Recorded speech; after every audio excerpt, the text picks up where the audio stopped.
What is up, everybody? Welcome back to Dudes Who Bet Daily. We are back for a Sunday to round out the week. We got business to take care of quickly here because Papa Dude's best bet is actually going to start in 10 minutes. So, Papa Dude, we're going to go out of order here. We're going to do your best bet to begin with. Tell us why you like Marquette.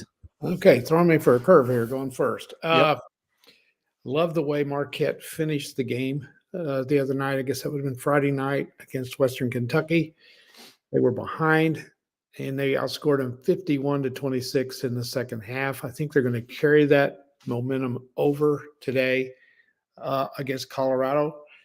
Dennis is going against me. That's okay. I like that, actually. So I just think Marquette is a much better team than Colorado. Colorado has played well in this tournament. So I'm going to go Marquette at minus 4.5 to carry the class and the momentum from that second half. Well, I hope Marquette covers or Colorado wins it outright. I do not want Marquette by 3. Then you both don't cash, or 2 or 1, or 4. So let's hope it's either a Marquette easy win or a Colorado win there. Betting favorites went 8-0 yesterday. Pretty crazy there. I thought it was Deion Sanders. No, it's still Colorado. Okay. And by the way, it was until the end of September. Right, right. Yeah, and then they fell apart, and now it's back to just being Colorado. Yeah. So, Marquette minus 4.5. All right. Do I agree with Dennis or do I agree with Papa Dude? I agree with Papa Dude. I think Marquette's better than Colorado. So I'm going to go Marquette. Although you kind of mentioned it, and the Pac-12 didn't win those games like you were saying, but Oregon, they looked awfully good last night in a classic game. And I thought Washington State played Iowa State pretty damn tough. Very, very well. Yeah.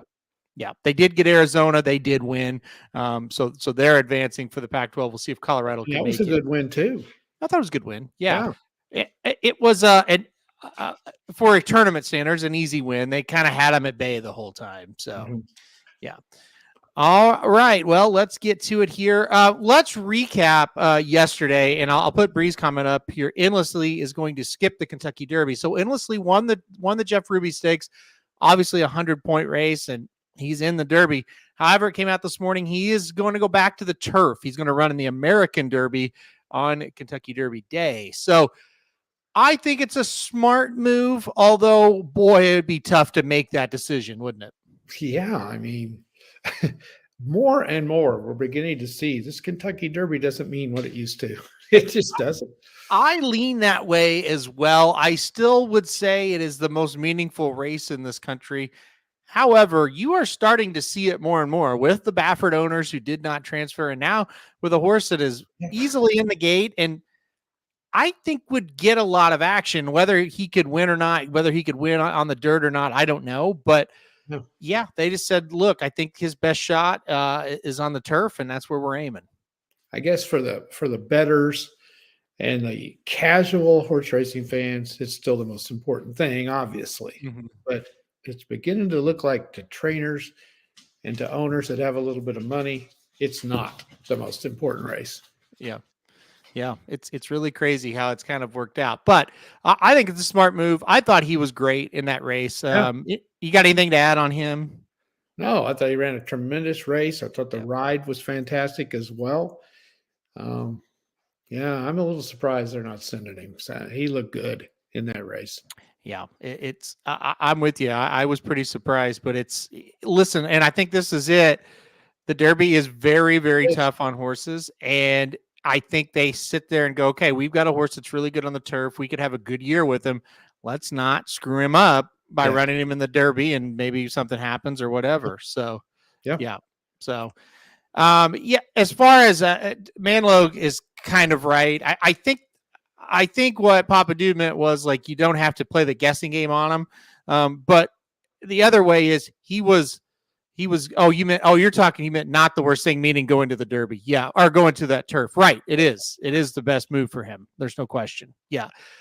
Sees the Gray fans. Yeah. One step closer. That's a horse that's going to not be there. So now in Endlessly, so Sees the Gray moving up a little bit closer. All right. Yeah. And now Lori mentioning Catching Freedom yesterday. Very glad you cashed that one, Lori. Congratulations. Good price on him there. He's going to the Derby as long as he stays healthy. Let's talk about the Louisiana Derby. I've got some thoughts about this one. What do you think of the Louisiana Derby overall? Well, I think it was a gutty performance by Catching Freedom. I mean, to have to go that wide and come from that far back, and I just thought it was a very impressive performance considering what he had to do. Am I super impressed? No, not really. But will he get better? And that's the thing. I mean, he really looked. I mean, I didn't think he was going to win on the backstretch. I didn't. I didn't think he was going to win. I think he's one of the favorites at the moment, though. You know, you can't not be impressed by the guts the horse showed. Yeah, he was able to run a little bit straighter in the stretch. That was good. I know Curtis was big on Honor Marie. I thought he ran fantastic. A very good bounce back race for sure. Dennis has been on the source for a long time, by the way. You just watch the race back, and he made us a lot of money yesterday, and you know, he made us look good for sure. But you just watch this race back, it's like he's not that good. No, I don't think so either. But none of them are so far. That's the deal. It's like, yeah, he's probably my number one horse right now. He's not that good. Like most of those horses just quit up in front of him. And I remember mid-stretch, I was like, he's not going that fast, but those horses in front of him are kind of like really slowing down, and he was just able to get them. Gallop outs really don't mean a ton, but one of our subscribers emailed me last night, and he's like, watch the gallop out. There was none. Like the horse, he got passed by like 8 horses right after the wire. So I don't know. I give him a lot of credit. I think it was his best race by far because of the way he didn't act up in the stretch, but I still don't think it was a great race from him. It wasn't a race where I go, okay, now I have a lot of confidence that he's going to go win the Derby in his next start. Yeah. And Christopher says this Derby is going to be awesome from a betting perspective. Well, yeah, if you hit the right goofball horse, you know what I mean? To me, when you don't have a clear-cut favorite, I think the race is harder because you got to just get the right one, and there's going to be several. And, I mean, we still got some preps to go that could change things. Yeah. If you got 4 or 5 in there that are all alike, doesn't that make it a lot harder to get it right? Oh, well, absolutely. And I think with 6 major 100-point preps remaining, 3 coming up this week, 3 coming up next weekend, I do think you're sitting here going, okay, if they all kind of do the Catching Freedom thing, you know, run the mid-90s buyer, look good but not look great, well, then, yeah, it's a grab bag. And when that happens, it leaves some of those horses in a lot of Derby years. You go, well, they don't really have much of a chance. They still may come up and beat you, but it's like, yeah, we can eliminate about 10 of them. The way it is now, they're all kind of alike. So yeah, I don't know. But again, it's hard to really discount nice wins on this trail right now because there's not a ton of them. So you give Honor Marie credit, but you also give Catching Freedom credit because it was a nice win. And yeah, I was more impressed with Endlessly than I was Catching Freedom. Probably the same. I probably agree with that. Yeah. But you know, for Derby purposes, that doesn't matter. But yeah, for horse purposes, for sure. I really think, like, at least with Catching Freedom and Honor Marie, they seem to be kind of progressing, and that's good because they need to make one more little jump there. And I think Honor Marie now 3rd off the layoff. That feels pretty good that he might run his best race on Derby Day. I don't know. Yeah. I really don't know past that. I still think we probably haven't seen the Derby horse run its last prep, and that's where I'm at with it. Yeah, I think you're probably right. And Mystic Dan next week will be interesting. So see if he can duplicate his last performance, and that if he does, got to throw that horse in there, don't we? Yeah, I think so, and I think that's going to be the big question. You know, what will Mystic Dan do? What will Forever Young do over in Dubai? And then the Florida Derby field's out there. I don't really know what's going to happen. So we'll see what happens there. That's a weird race. Florida Derby's out. Arkansas Derby will be out probably another hour and a half. They'll draw that race. So we'll be ready for that one. All right, let's get to today's race, or today's games and racing. We'll start with the games first. I put this one on here: Utah State and Purdue. Total sits 149.5. Purdue's a big favorite, 11.5 point favorite. All right, Papa Dude. Will Purdue get kind of that monkey off its back, get to the Sweet 16 here? Well, I almost pulled the trigger on Utah State. Thought they were very impressive the other night. I think they can match up with Purdue. I think they can play the style they play. I just don't know if they're good enough. That's the thing. I'm a little bit surprised, I guess, that the Mountain West hasn't done just real well. Thought they'd do a little bit better.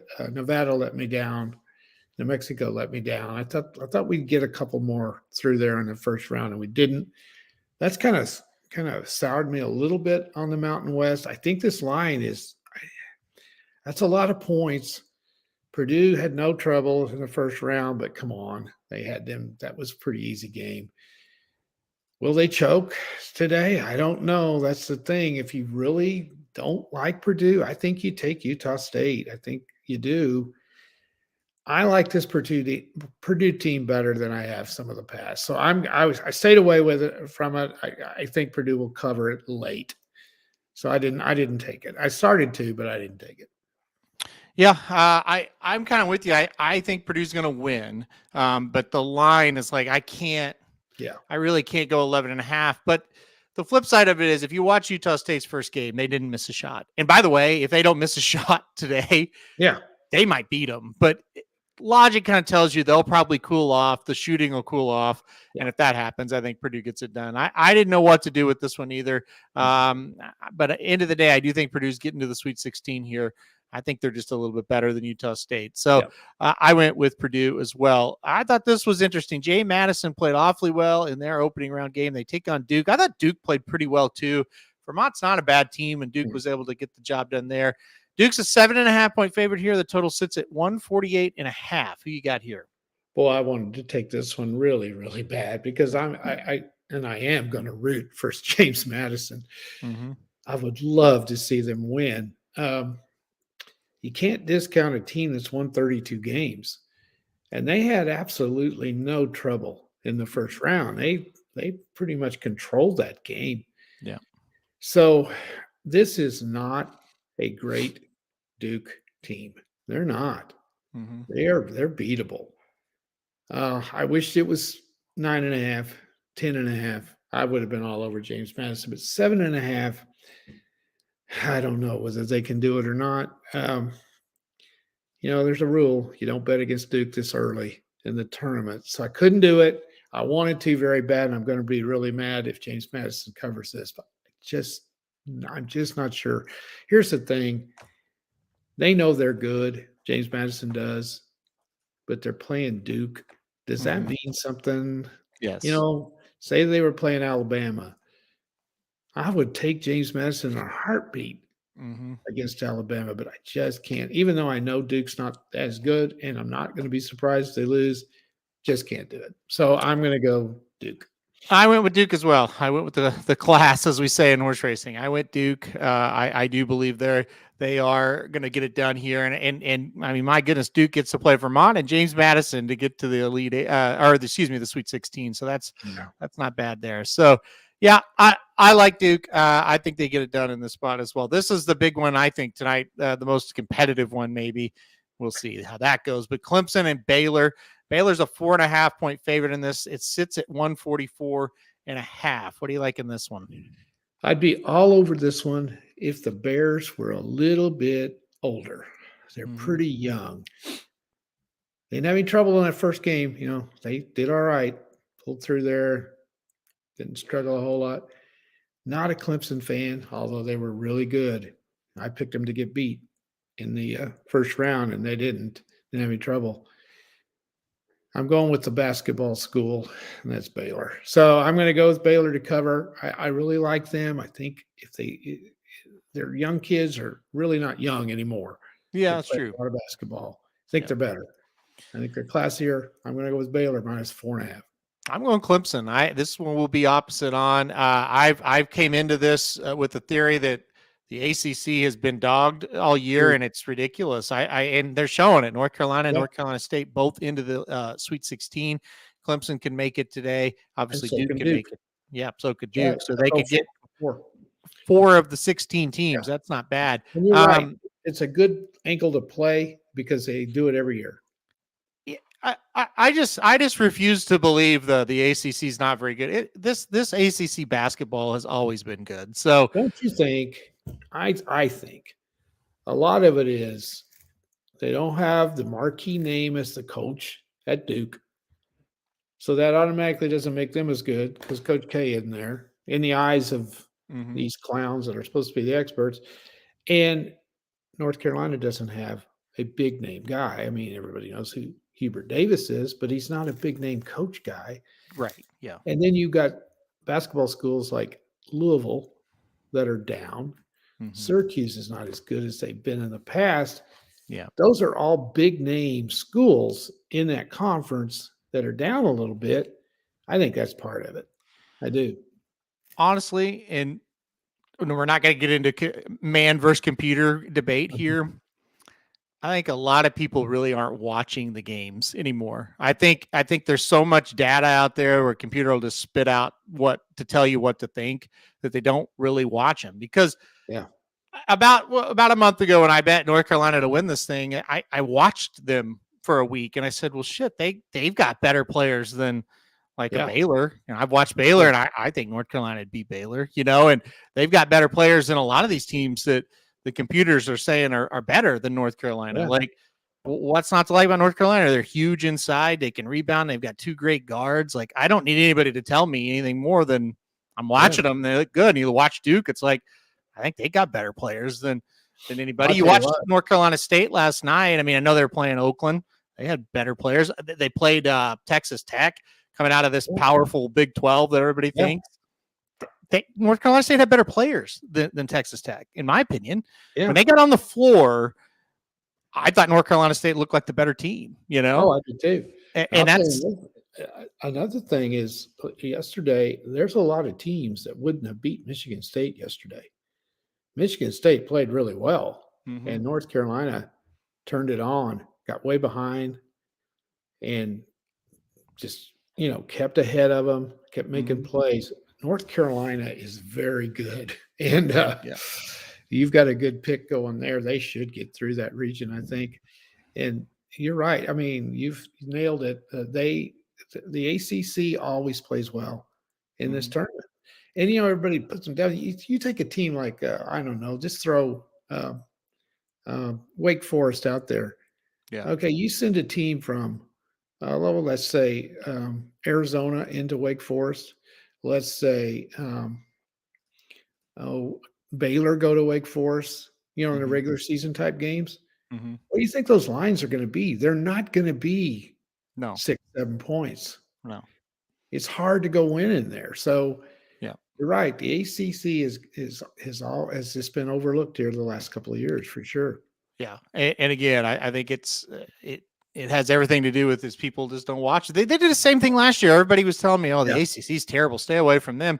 Yeah, they advance in this tournament, and again, maybe both these teams will lose today, and you'll come back and go, "Well, you were pretty dumb for saying that." But I mean, at the end of the day, I just think this conference is still really good, and So anyway, I'm not going to keep going on with it. Let's go on to the best bets today. By the way, if you missed it, if you're tuning in late, Papa Dude, we started it right off. Marquette -4.5. That's Papa Dude's best bet today.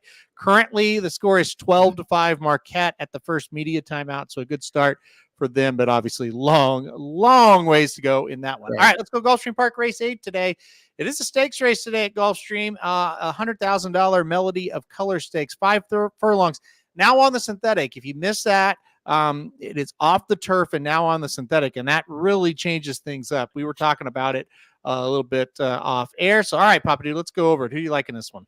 Well, we also have, 4 scratches, I believe, or is it 3? We have 4. Yeah, the 1, Yeah, the 4, the 5, and the 8 all out. Yeah, so that narrows it down a lot. So these odds, morning line odds, are not going to be anywhere near what they are now. So you got to watch that as you go on.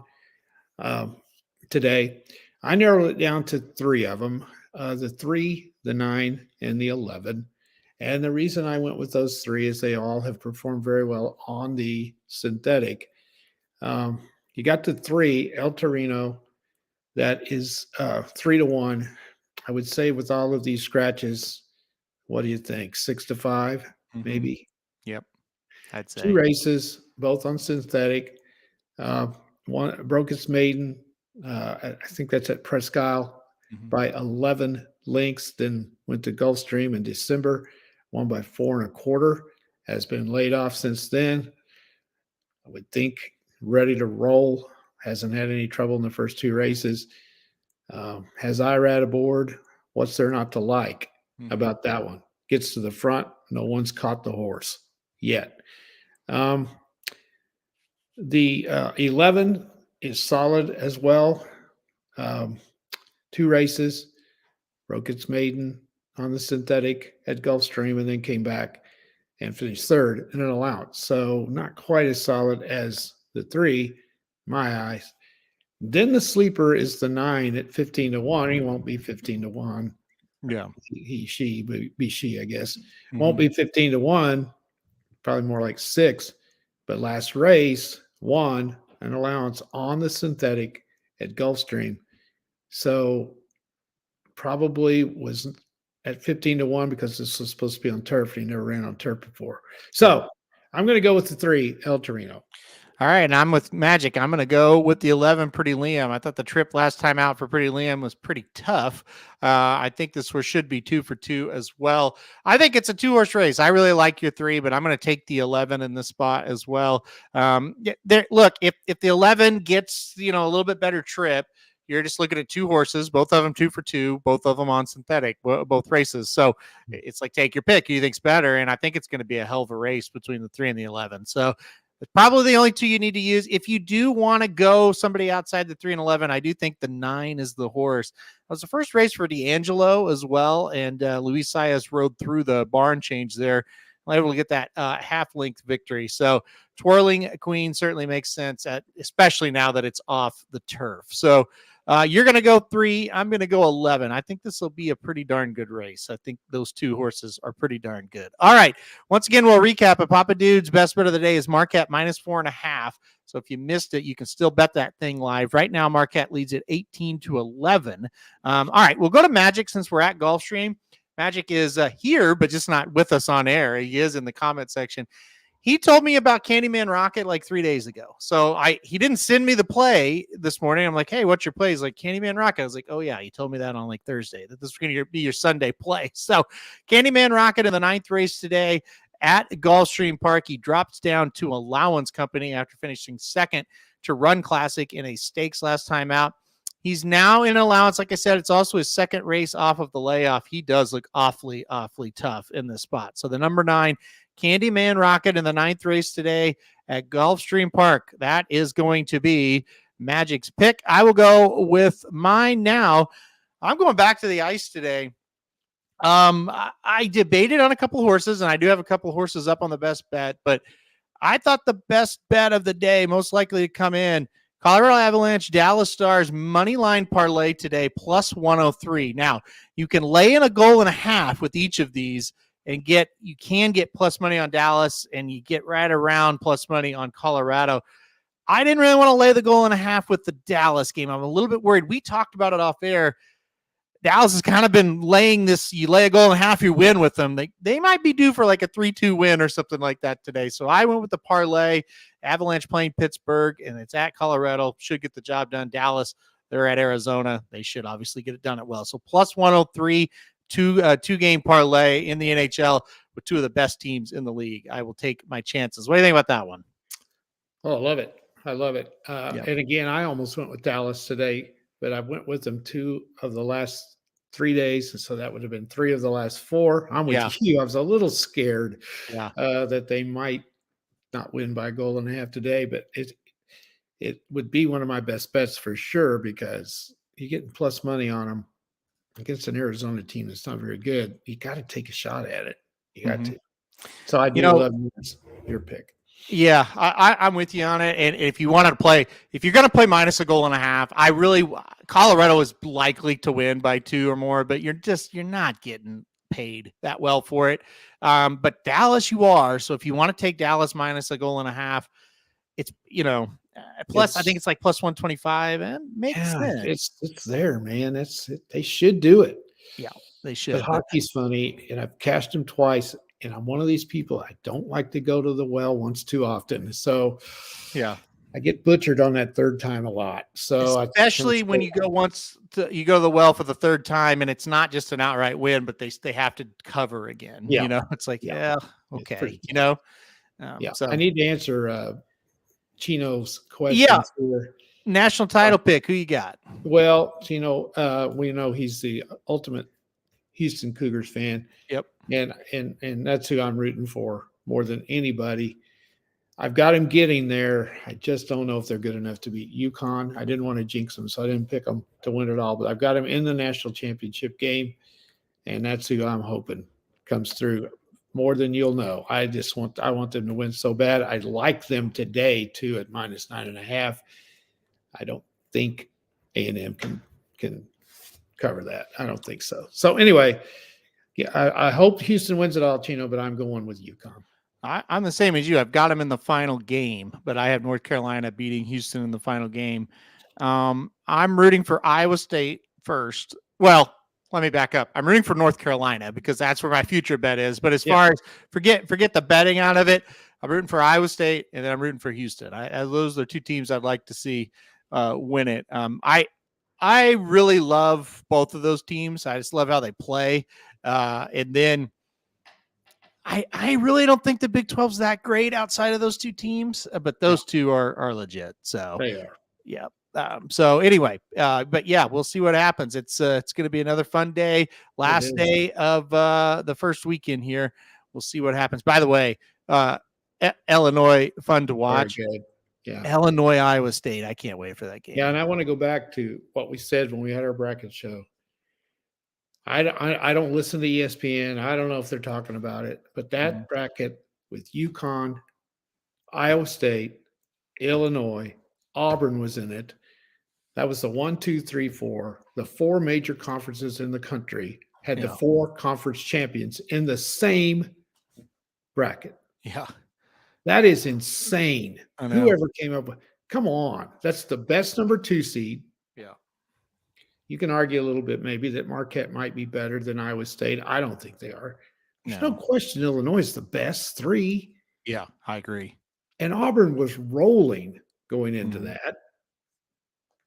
And put them all in the same bracket with the number 1 team in the country. Makes no sense whatsoever. Yeah, that's going to be an awesome matchup. And you're right. Like I love this Iowa State team, but man, Illinois, they're awfully good. It's going to be a really, really tough game. So a great team's going to get eliminated. I don't know about ESPN because I don't watch it either, but I do know when I went on VEASAN, they were asking me about it, and they were like, "What were they thinking with this region?" So I know people are talking about it. They said, "Man, UConn got screwed for sure," but who got really screwed was Iowa State because their theory was, and I agreed with it, was Iowa State is the best 2 seed, so they should have been with North Carolina, 1 seed, Purdue, Yes. Yeah. You don't put the best 2 seed with the best 1 seed. No. Which tells me they don't look at it that way. Yeah, I agree. You picked Iowa State to beat Illinois. Didn't you? In your bracket, I'm saying. Listen, Chino, if you haven't been on listening, I choke on the bracket. So well, but overall, what do you think about that game now? I'm doing so bad. I haven't even looked at my bracket. First of all, I don't think you're doing that bad. I think you were like, let me look real quick now that you said it. Been that good, I don't think. You are in. I can't find you now. You're not doing. Go down to the bottom. 14th. You're tied for 14th. Yeah, well, that's average. Yeah. I think I picked Iowa State all the way out till the finals. I think I did. till the Elite Eight. You mean? Yeah, till the finals of the region. Right. Yeah. So, early line on that game, because I can't believe it, but it's out. Iowa State a 2.5-point favorite. So that's something we'll have to think about it. That's a tremendous game. Yeah, it's gonna be a good I don't one. know if Iowa State can beat them the way they're playing. Man, they're playing. Illinois is. I think Iowa State wins. I do. I think they're going to win that game. But usually, if it's a great offense versus a great defense, the defense wins out. That's true. So I think that's what's going to happen. I think if Iowa State can slow the game down and play their style, they'll beat them. Patty says there is a Halterman in first. That's our niece. Yep. Who wasn't going to get in the tournament or in the bracket because she thought she'd do awful and didn't want to be embarrassed, as if anyone really cares. And she's in first, and I imagine she's sitting down there sweating it out today. So right now, she's in first all by herself. Lindsay is in first. Kelby is in second. However, he picked Nebraska to win the national title, so he's done. Michael Lawson, who's on here a lot, is in third. Some of these people I don't. Shoddy is in fifth. Very good, Shoddy. That's great. Shoddy and Dr. Miranda tied for fifth. Now, what happened to Heather? She was doing pretty well, wasn't she? Yeah, I'm going down the list here. My brother's seventh. He's tied for seventh. Coming through. Looks like Paul tied for seventh. I'm in 13th. Dennis is 14th. You're 14th. Doc is 14th. Vinny is 14th, but he picked Kentucky to win it all, so he's done. Somich is 20th. Madison Halterman in 20th. And then there's Heather right there in 20th. Okay. So there you go. I do, before I forget it, since you mentioned Madison, I want to do a shout out to Madison. She's my niece, your cousin. She played in an all-star game, girls basketball all-star game last night. She had a great senior year. Yep. And she won the 3-point shooting contest. And that is that's an honor to do that. Some of the best players in best seniors in Southwest Missouri were in that, and she won the 3-point shooting contest. And if you watched her play, or obviously you guys didn't, but we did, she is a good 3-point shooter for sure. Yep. So very proud of her. Want to mention that shout out. Yeah, good senior year, and it was kind of a cool thing. My best, well, one of my best friends, I got a lot of best friends, but one of my best friends growing up and still kind of is the head coach of the team that she played for in high school. And then Lindsay Halterman, my cousin, your niece, like you said, who's in first in the bracket challenge right now, is the assistant coach. And then Madison, who's in 20th right now, was the senior and the best player on the team. So it was a really fun year. It was, to watch them. So she got to play in that game, and I wish I could have went, but it was right during the Louisiana Derby and the Jeff Ruby and all that. So able to watch a little bit of it online. So anyway, congratulations to her. I think that's her second 3-point contest win of the year. I think she won the Cassville 3-point contest to begin the year as well. Yeah, she can shoot it. Yeah, for sure. So, all right, guys. Well, we're going to get out of here. We'll see what happens today. Good luck to Lindsay. See if she can stay up to number 1. Good luck to Shoddy here. She's in the chat here at number 5. Hopefully, we'll see what happens there. I don't think they've drawn it yet, Shoddy, but if they have, we'll see on that one. So, okay. We'll see what happens, guys. Everybody have a good rest of your day. Oh, shit. Hold on. We got to do this. Let's recap it here. Get out of here. I'm going to go Colorado and Dallas tonight in a hockey parlay, moneyline parlay, plus 103. Magic's going to go Gulfstream Park, race 9, number 9, Candyman Rocket. And then Papa Dude, you're going to go Marquette. Oh, it's minus 4.5, not 3.5, but that's all right. I like that better. You like 4.5 better? I updated the name, but I didn't update the total because you had North Carolina minus 3.5 yesterday. By the way, last update, Marquette up 25-15, 10 minutes to go first half there. So we're covering so far. All right. We are 5-4 for the week, up $55, up $875 for the year. Now that'll do it. All right, guys. Thanks everybody for joining us all week. Thanks everybody for joining us for the live show yesterday.